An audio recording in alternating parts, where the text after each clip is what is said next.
Head to Bojangles for a Chicken Supremes combo with your choice of fixin', a made-from-scratch buttermilk biscuit, and a drink. Bojangles, it's Bo time.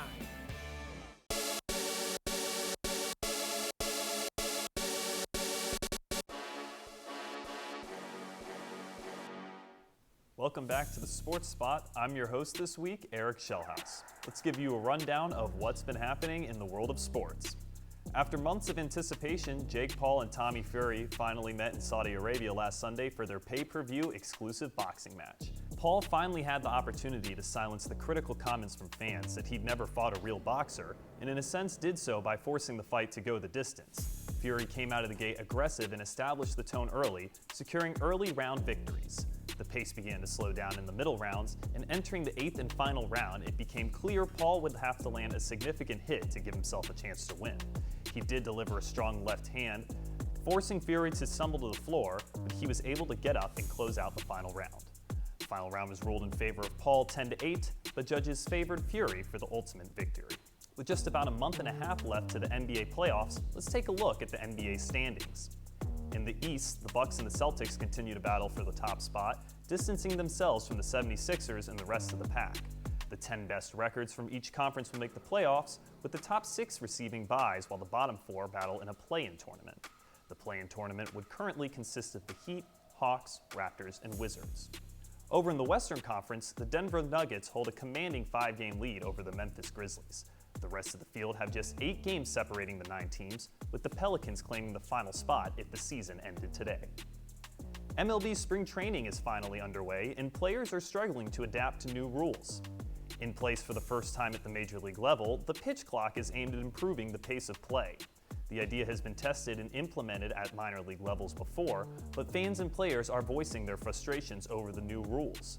Pitchers now have 15 seconds between pitches with no runners on base and 20 seconds with the base occupied. Batters are also required to be in the batter's box and ready to hit with 8 seconds left. When a pitcher fails to beat the timer, they will be penalized with a ball, while hitters will be penalized with a strike.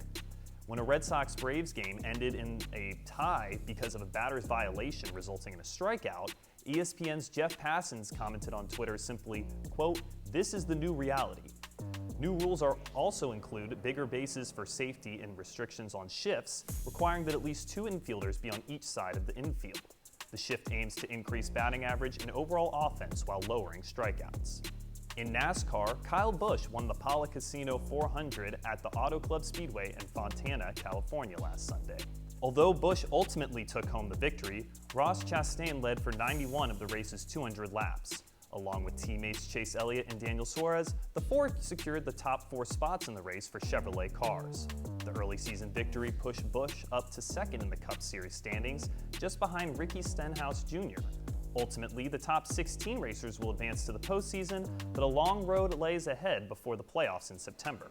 NASCAR action continues on Sunday with a 3:30 start time for the Pennzoil 400 at Las Vegas Motor Speedway in Nevada.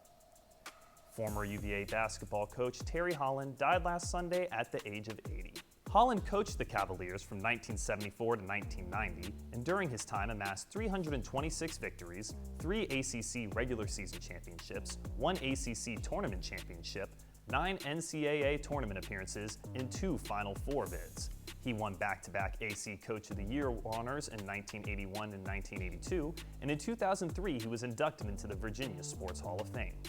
At the time of his induction, the Hall said he, quote, has a name synonymous with excellence. His influence on the University of Virginia's athletic program has made him a prominent role model in Virginia sports history, end quote.